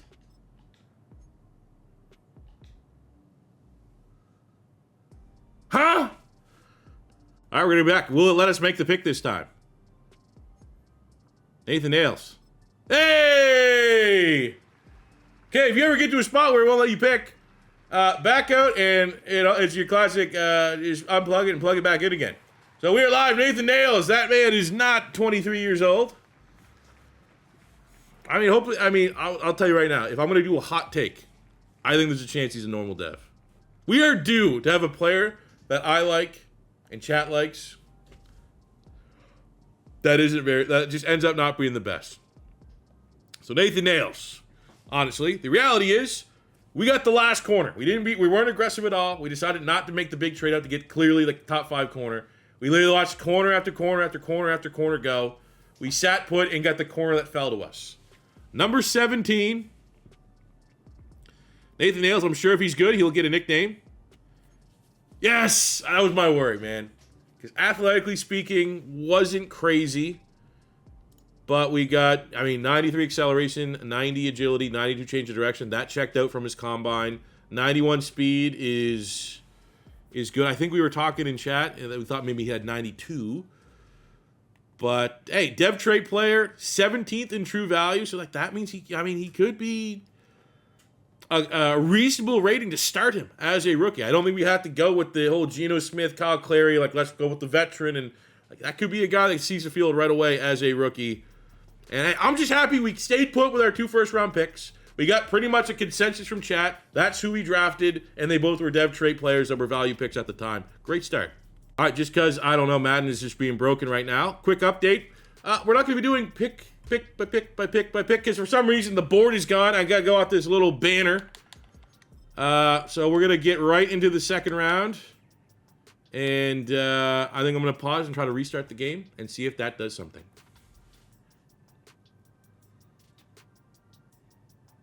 So we don't have a second round pick, and we now have talent, desirable talent. And I was like, all right, let's find a team that A, has salary cap, and B, is looking for some players of value. Now, chat was saying maybe we can look at Parham at guard.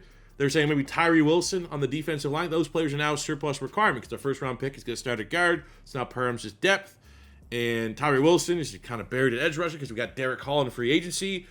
No one was bidding on those. Just throwing those guys on the trade block, seeing if anyone was interested. We got nothing. So then I was like, all right, where else do we have depth? We got Hamilton, who we got in free agency last year. Probably never should have hit free agency. As you can tell by the jersey and his player profile, was a Ram. Maybe they realized this was a mistake because they need a defensive tackle and still 25-78 star dev. That's a player there. Now he's no longer on a rookie contract, a little bit more expensive, but it is what it is. And then we have Kyrie Elam, 79, star dev trait, 26 years old, and actually looked halfway decent when we moved him to nickel. Corner is a top 3 need for the Ram.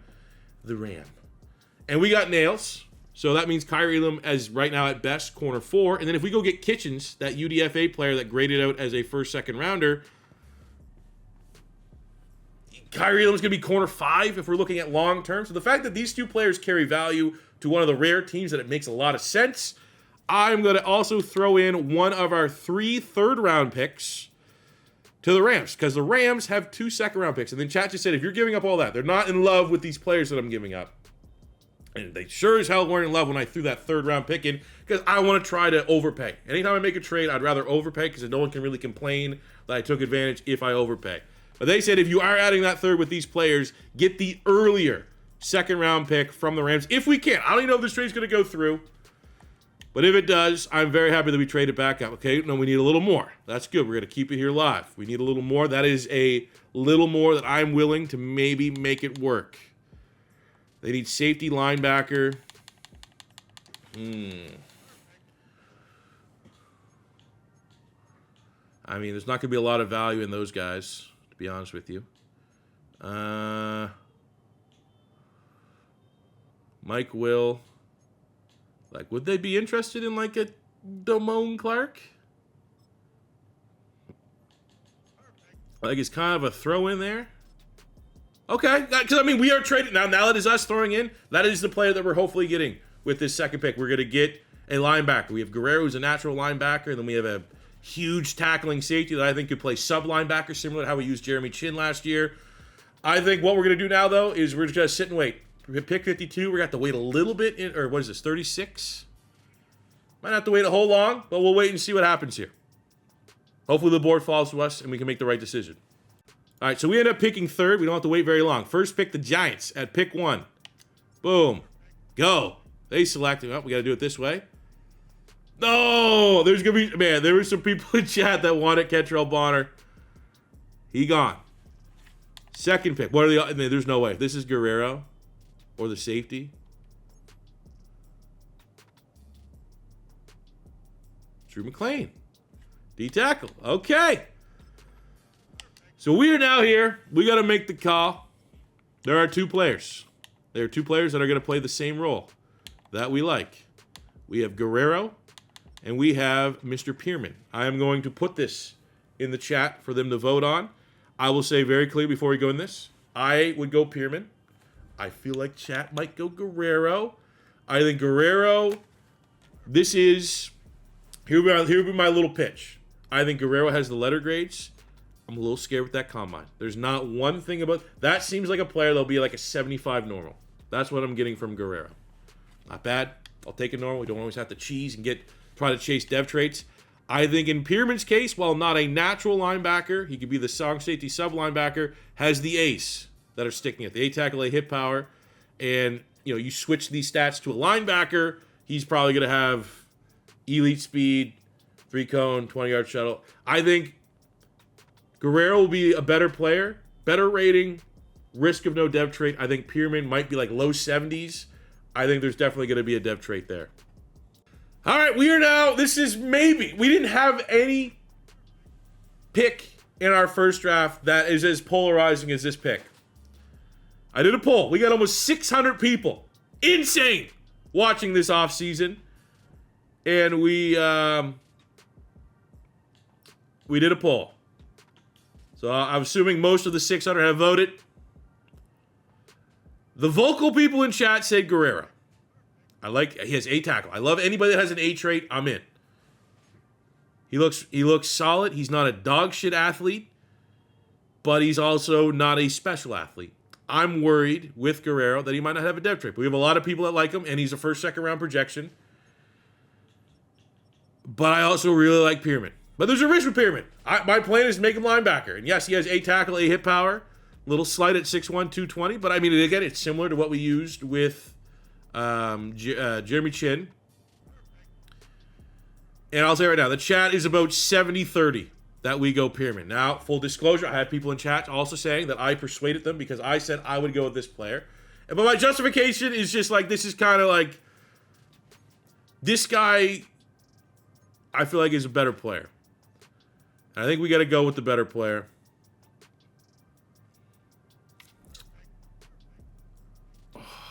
I want both. This is like literally one of those things. I want both these guys. And if I go Guerrero, I might be able to find a way to trade back up and get Pearman. But my gut says, fuck, we're going Pearman.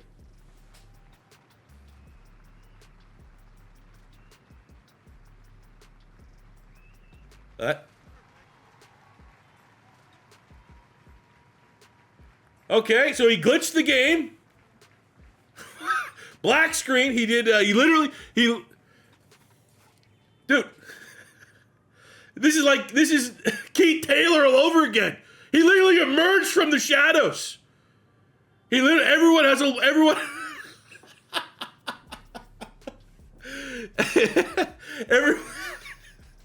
Every other pick, when you make it, it's like a guy putting his hat on, or he's like in the draft. This guy like a wrestler, like the lights went out. He just appeared on stage. He glitched the game, dude. And look at his eyes. That guy is tweaked. That guy is, he's like a trucker, like on his 30th hour. Man, that's hilarious, dude. White guy with a do-rag. Chanting. I'm already loving with this. Literally, glitch pick. Is he good? Demonstrate, let's go! Let's go. So it's Sabu. Yes. Yes, dude. All right, let's see what we got for stats here. I mean, that's a little slower. I'm now viewing him as a linebacker. So 91 acceleration, 87 speed, 81 jumping, 84 agility, 87 change direction. That's, that's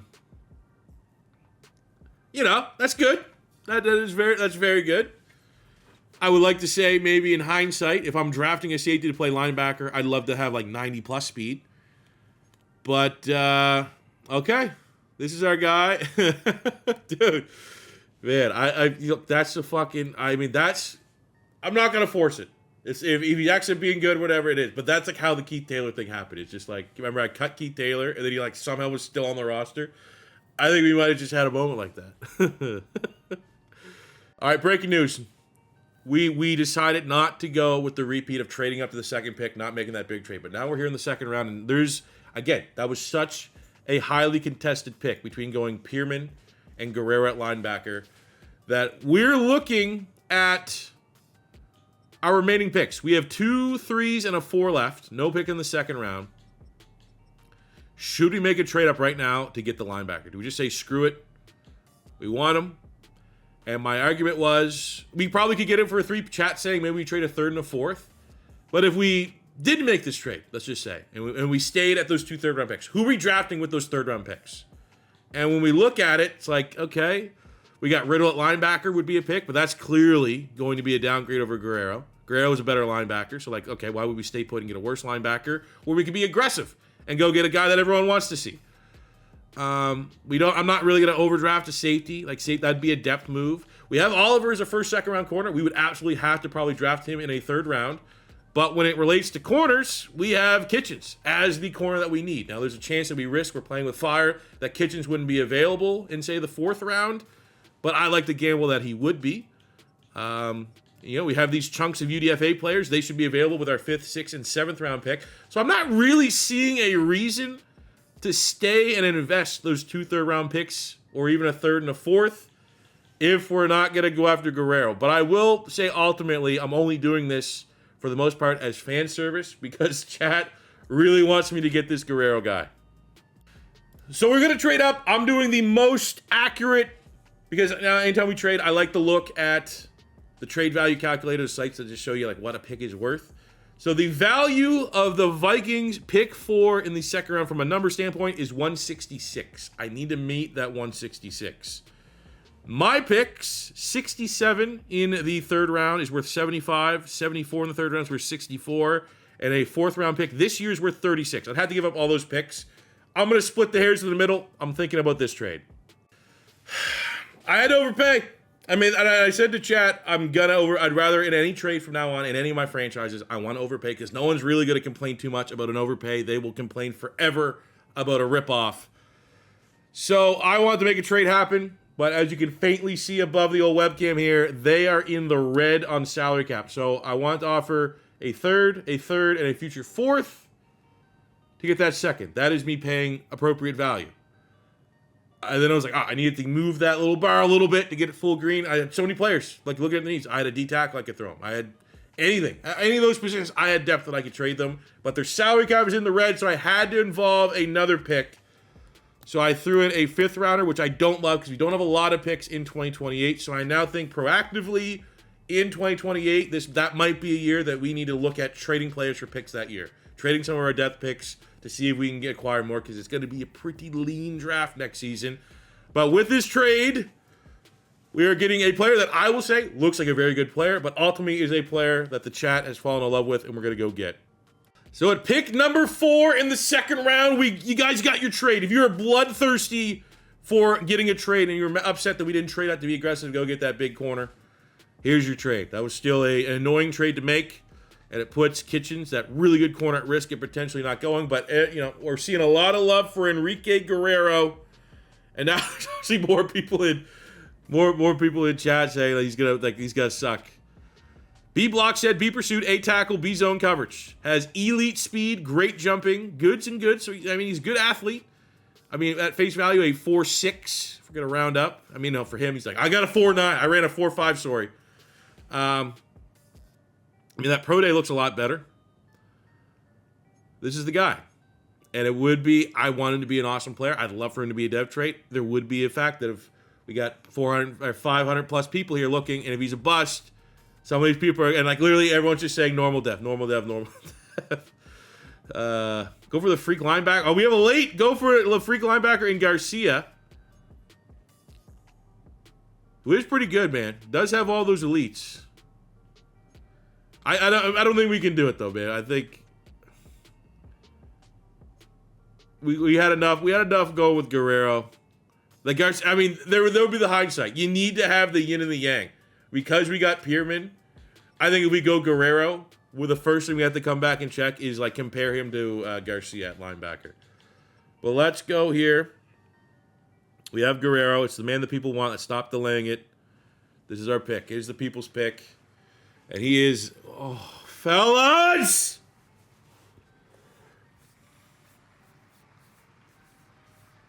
What are we doing?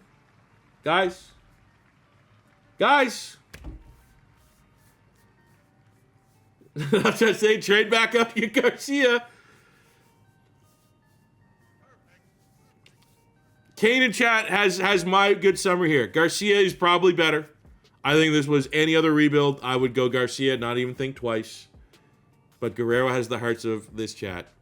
And you guys just made me pick maybe the first dog shit. I mean, that's not dog shit, but let's be honest. 90 in true value at 36. I'm going to say that the only thing they could save right at this point if he does have a dev trade. If he is normal dev, I might have to say that the chat that we all decide we got an X Factor kicker, superstar fullback, X Factor tight end, X Factor corner. We all was a collaborative effort in off-season 1. You lose all that goodwill with this pick. P pursuit. Okay. Hey, we got a dev trait. It's not the end of the world. But we definitely have to go compare him to the other linebacker with the better traits. You guys are lucky. If there was a normal dev there, I'll be honest. If there was a normal dev there, I might just cut him. I might have cut him after training camp. All right, no more trades. We're now just staying put with our picks. So we had to sit out the entirety of the third round. And we are now here at pick 3 of the fourth round. The play is Kitchens. That is why we did not want to give up a fourth round pick this year. To make that trade, maybe we overpay with future picks because we want to secure our value pick. Ooh, Jesus. Is he still there? I hope so. If he's not, it is what it is. I don't think he's... Oh, no, he's at the bottom of the board. Okay. In terms of like other options, we have Cam Younger, the nose tackle cheese, but I mean, we got to go get our guy. And he is still there. Let's go, boys.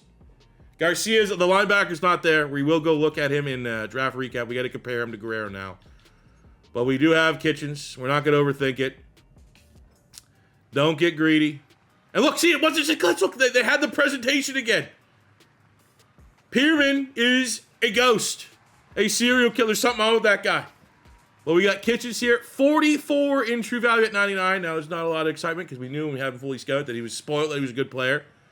The question will be, does this young man have a dev trait? And remember, if there's one thing you could take away from this stream, people, is that if you are blind picking corners, and a corner has a tackle, consider it.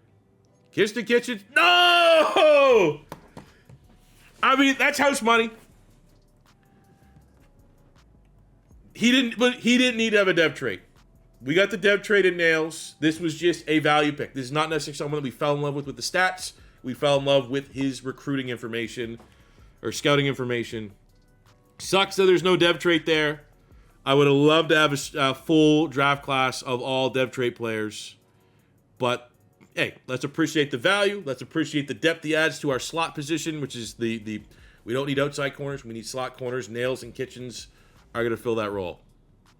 All right, let's go. We're in hour 4 of the stream. We're just no more trades. We're just going to stay at our picks and see what kind of value we can get. So let's go to our favorites. So we have Wayne Boykin on the offensive line. Where, at this point, I guess, do we need value? We did trade a D tackle, so I would not have a lot of concern or issue grabbing another D tackle, and I think probably Cam Younger would be the best pound-for-pound player available. And just kind of retools that depth there. Boykin, I mean, you don't have enough offensive line, but I think because we couldn't get rid of Parham kind of takes that spot. But he does have a pass block and a pretty good combine as well. These guys here, pass rushers, I'm not overly concerned. We have Branch. I think we know he's a good player. And I don't think in the 5th round we have to really consider any of these UDFAs. I do really like Swain. He's probably like the best height, weight, speed player there available. I do love Pendleton, elite strength tight end. We obviously have OJ Pumpkin that we will get, but I think maybe, should we just get that to be the long snapper? I feel like that'd be enough lore, where like it wouldn't be like, oh, we have a clearly meme player that we had fun with. I think long snapper would be the least harmful position to have fun with a player, because who gives a shit? Like, they literally don't exist. So I'm thinking, yeah, we are going to go with Cam Younger, because we get Hamilton in that trade. Just gives us some D-tackle depth. I am feeling a little guilty, because it is nose tackle cheese. Well, let's go. Mr. Cam Younger. 53 in true value at 138. All right. No depth trade again. Should be a good player, but damn.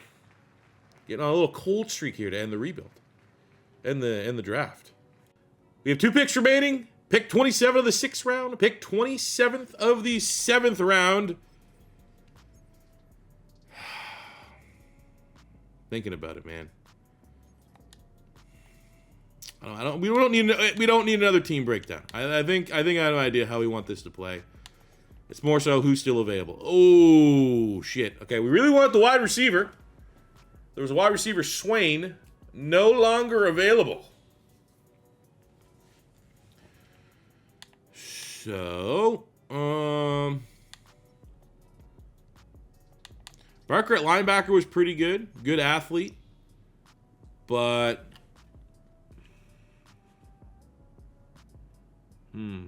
we got 2 linebackers. Patterson at linebacker. Only, I mean, he's only here because he has a hit power. And we just don't need linebackers. I mean, that sucks we didn't get Swain. That would have been a good get. We got Maine at safety. But I mean, I'm feeling like, what's Herrera look like? A pass block, A awareness. Combine's pretty good. Could replace Will Clapp. And then we go long snapper. We have Greenberry, B-man coverage, safety. Really good combine, dude. Look at that, man. 4th in the 40-yard dash, 3rd in the 3-cone, 1st in the 20-yard shuttle. We brought back Paul Amal, though. Kyle Adams is A pass block. Bench press is dog shit.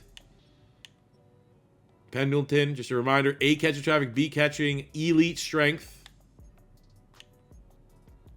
And then we got Maine here, A hit power.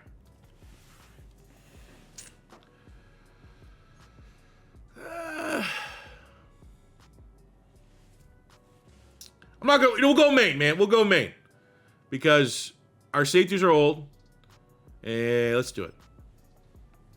No more pondering. I love the fact that we're not getting the dark screen because it makes Pearman that much more special.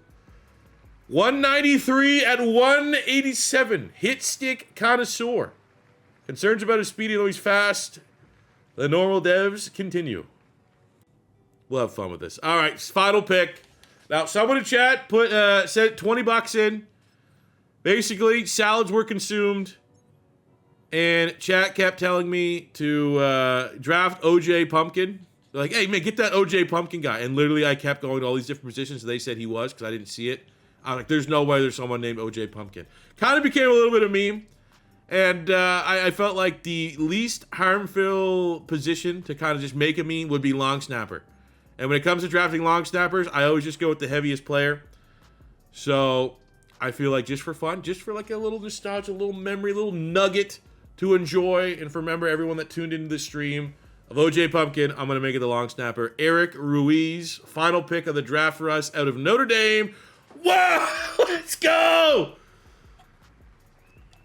OJ Pumpkin, formerly known as Eric Ruiz, 16th in true value. Oh, man, I wanted a dev trade. So many people were like, can we get a generational long snapper? 16th? What? Ladies and gentlemen, OJ Pumpkin. All right, we've yet to do draft recap. Take 2. We've yet to do it. We're going to take a look. But I've been informed by chat that there's like a bug going around with the last title update that when you like click into a player off of your draft recap, it like crashes the franchise mode. But that kind of sucks. We want to click into our players and see the stats and stuff like that. We mostly want to look at the players that got away. I got 5 names to chat brought up that we want to go see.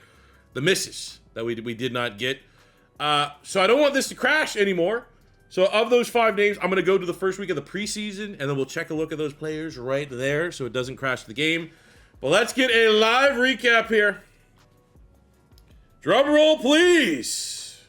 What did we get from year 2 offseason draft? For the Raiders. Everybody but Maine, who was a consensus pick. We did a good job. John Falk. Oh, no. We were saying 80. I said 79. But I'm not going to lie. Chat kind of gassed me up saying that they thought Falk, top 5 talent guard, was going to be in the 80s. I was like, oh, that's going to be, you know what? Yes, he's going to be in the 80s. I kind of convinced myself. 78. We get Nails, 76. I think that was probably about as expected. I mean, we can kind of look at their stats through here. No, screw that. We'll look at all that stats and stuff. I want to be able to look at the player card. We'll do that once we get to the preseason, so it won't crash it. But Nails, 76. We know we had the A-zone coverage. We got Pierman, 75.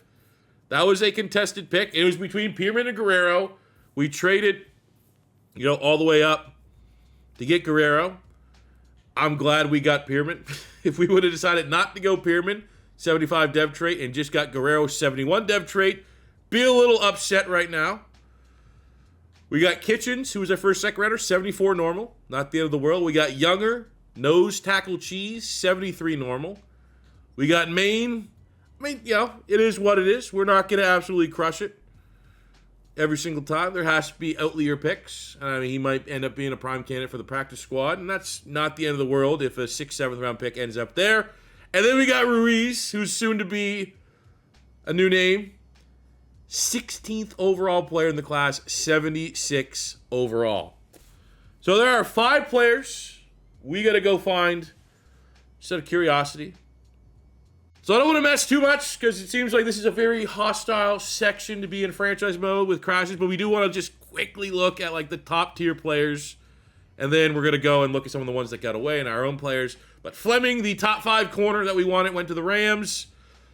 83. We don't know the dev trait because might break the game, but he was far and away the best player in this class. He was the top 5 of all top 5. Look at that. Jets get a nice quarterback. Harden at center, who was on our short list, number 3. Wow. I mean, nothing really stood out about him to go get him, but that's he was there. We thought about it. We had Booth at corner, another player that we had tabbed up. He was one of the best players in the class. Same with Holcomb. Good year to need a corner. I will tell you that. Bonner is a player we had on our short list. We got to go check out as well. I guess we could say like steals, like out of the 3rd round, the kind of guys that we got to be finding. Like, did we have anybody that we were like for sure looking at? Like Riddle at linebacker, one of the better players in the 3rd round. We were considering it. He was on our short list. In the 4th round, we got Kitchens. We didn't really like. We were considering centers, and Martinez did not come across our board. In the 5th round, we had Wayne Boykin on our short list. He's a 74. We got Younger. We had Tiller on our short list because we had all those corners scouted. He was a 72. 6th round, we had Jalen Branch. We had Swain. He was another guy we got to go look at. Going to the Eagles. The speedster. Looking like the best deep threat cheese pick of the draft. 71. Really wish we could have got him in the 6th round. And then the 7th round, you better believe it. I mean, look, hey. We did not have Ray, but we did have Kyle Adams on our short list. 75 in the 7th round. Rams had a hell of a draft. But we got Ruiz here, 76. You damn believe OJ Pumpkin, best player in the 7th round. Also, I guess worth looking at our division. Who are the rookies that are coming in that we have to be worried about? And, well, the Broncos got one of the corners we were very interested in Daryl Buchanan, to pair that with Pat Surtain and company. Pat Surtain and Jahdae Barron. They guess just really want to, hey, you know what? I like to think this is reactive of them trying to stop our passing attack. Then they got Burrell. They went out and got a White Lightning. So I pretty much drafted the first 2 picks here for the Broncos. 96 speed wide receiver. Pretty good. For the Chargers, little light class. Not too shabby. No players that we were really looking for. But they went out and they got a super slow wide receiver in the second round. And they got a kind of, why would they go tackle? You have Joe Alt and you have Rashawn Slater. So classic drafting there. For the Chiefs, well, there you go, of course. They went out and got one of the other corners we were considering as well, in Dante Booth. He looks pretty good. They got 2 wide receivers to kind of retool that. They both have some good speed to their game. Lowry, 93 speed. Morales, not too bad. But I'm pretty happy so far. There hasn't been like a clear, like we got sniped of a player that we really wanted that was within our own division. So like that makes me feel somewhat decent. And then we need to take a look at who the hell else is in this division. Salads have been consumed, ladies and gentlemen, and we are now sitting here saying that we've gone at all the teams. And at least we could say, best draft easily going to the Raiders. So take a look at Fleming, just the corner that could have been if we really want to be aggressive. 83. I really hope this is not an X. It probably is. Derek Fleming is a star dev. That's a weird one. I mean, we're recording this for the video, but chat, you can answer this. Would you be content with that? If we would have just said, screw it, traded those 2 first-round picks, would you be like, we got an 83 overall? That's, dev trade is just a bonus. Or would it be whelming if we just kind of went like, oh, yeah, you know, great rating, but only a star dev trade, limits the ceiling potentially. We also had Kentrell Bonner, who was a player that was pretty high up on our draft board. I think the name pun's kind of right itself. Normal dev. So in the scenario of us, like in, you know, having to potentially trade up for a player, I love the stats. 86 speed, 87 acceleration, 92 hit power, 84 tackle, 84 pursuit, 77 block shed.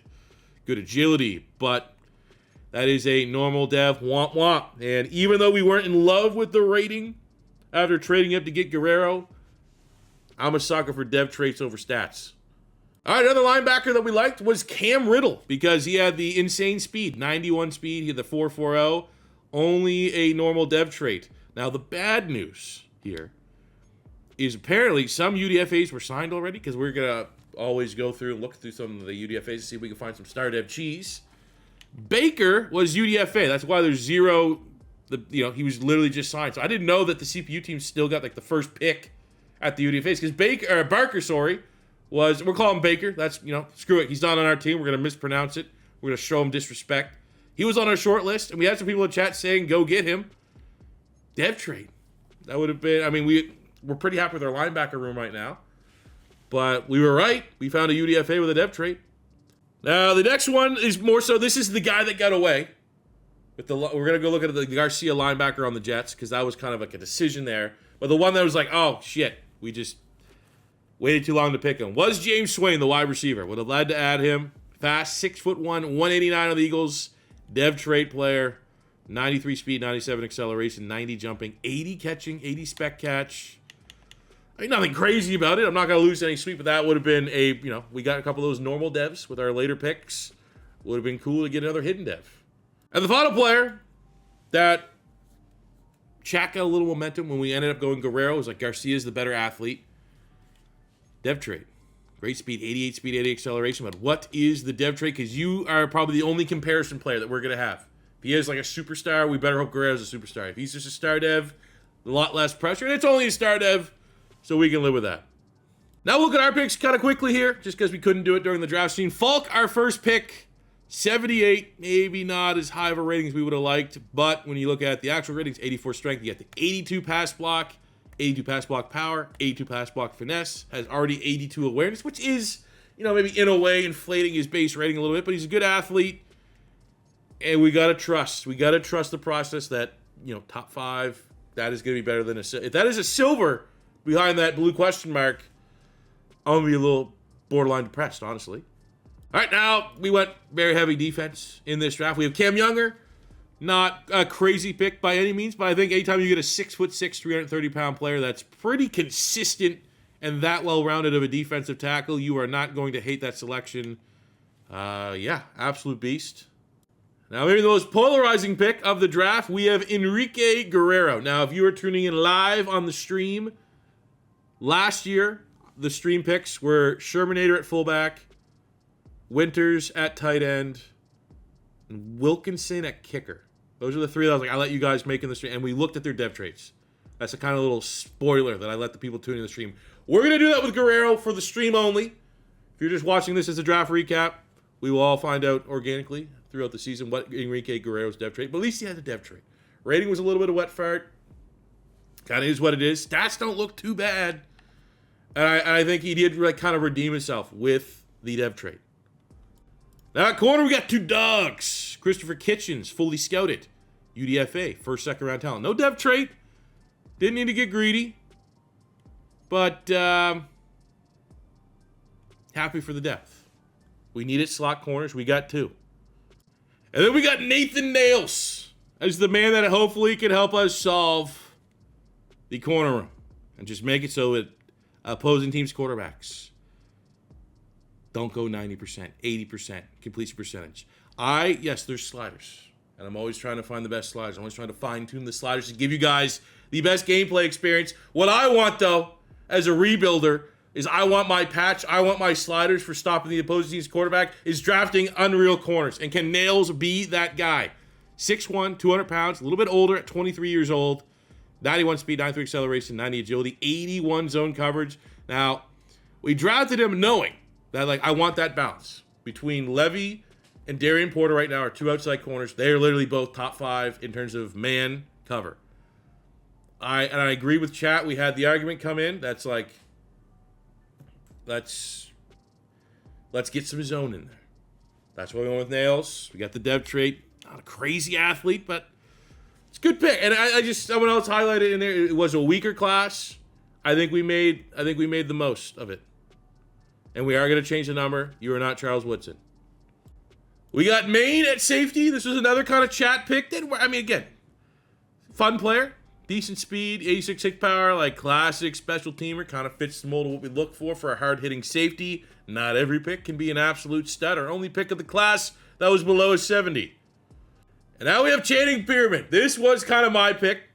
Now, in chat, because it was Pierman versus Guerrero, we kind of voted, and they suckered me into being like, all right, we'll go take a peek just for chat only at Pierman's depth chart, because that's kind of the two big positions.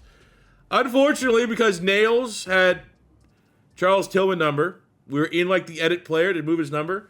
Swear to God, when I have my controller like this and I make the ticks, I'm self-conscious the mic picks that up, and I don't want people just hearing the... So I take the controller and I put it under my desk, so it kind of muffles the sound. Swear to God, waiting for chat to pick on the number with Nails, put it down, right bumper, hit the edge of the desk because I put it down. We saw Nails' dev trait. So we're not actually going to know Pierman's dev trait. No one's going to know it. I'm not going to know it. But chat knows what Mr. Nails' dev trait is.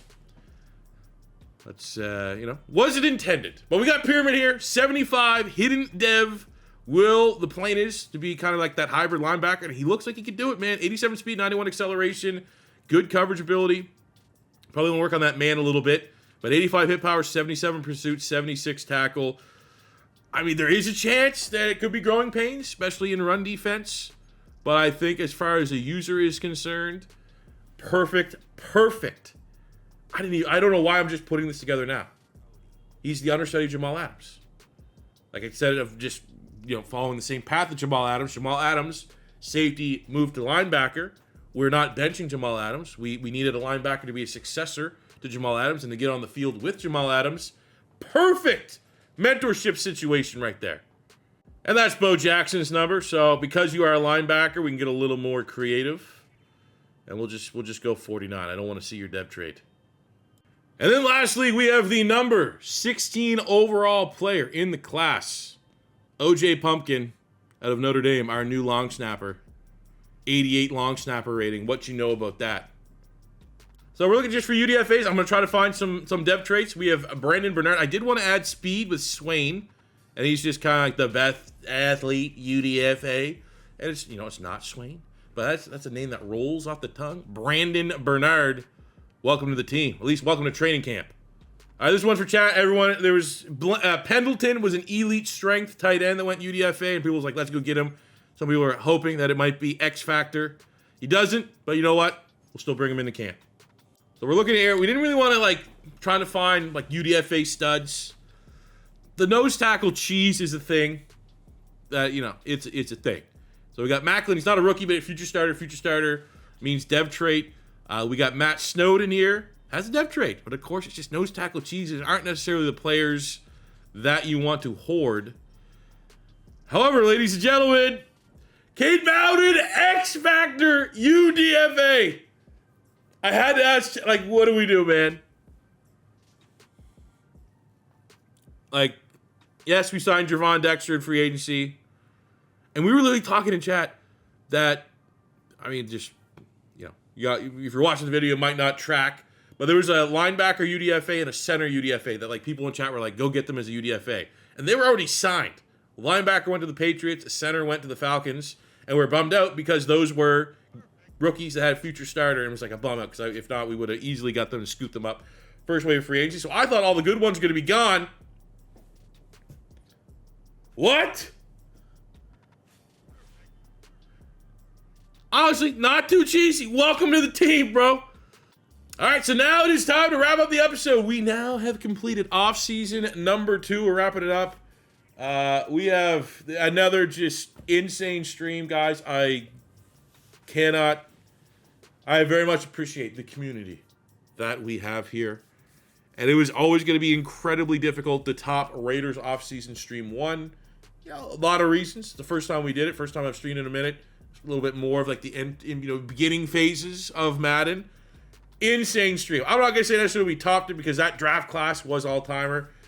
But you can't compare the two. And a unreal stream here for Vegas Raiders number 2. Shout out to everyone that was able to tune in. Shout out if you weren't able to tune in that I thought, hey, let's record this so it can also go up as an upload.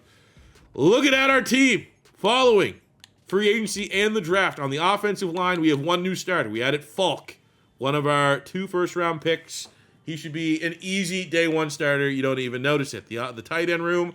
Is there a better tight end room in the NFL? Brock Bowers. Winters is coming. 6'7" receiver. Darnell Washington. 6'7" blocker. Honestly, I have Washington even lining up on a couple of the lineman spots. A monster. You're not going to find a better tight end room. We have Thornton.